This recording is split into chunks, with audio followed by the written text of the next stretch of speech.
За 9 тоонд төрсэн хүмүүсийн ажил мэргэжлийн талаар өнөөдөр ярив. За тэд нар маань ерөнхийдөө маш их оюунлаг хүмүүс байдаг. Эрдэмтэн байж болдог. Одоо эмчнэр байж болдог. Яагаад гэхээр 9 тоо бол цаанаасаа эмчлэг авьяастай хүмүүс бас энэ тоог тохиолддог. Бас хөгжмийн зохиолч нар, кино зохиолч нар, маш олон алдартай Холливуудын кино жүжигч нар 9 тоо дотор 9 тоотой байдаг. За мөн логик сэтгэлгээ, аналитик чадвар сайтай байдаг. Тэгэхээр тэр чиглэлээр бас явдаг.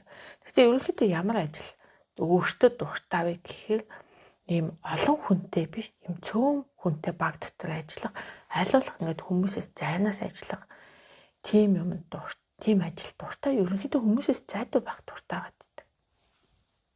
За энэ төрлийн тоон зурхай мэдээлэл танд таалагдж байгаа юм бол намайг дагаарай. 9 тоотой хүмүүстэй энэ лилийг шеэрлээрэй. Тэднэрт өөрийгөө ойлгоход нь хэрэг болно. Хэрвээ та намайг дагахгүй бол энэ төрлийн мэдээлэл дахиад таны харагдахгүй байж магадгүй.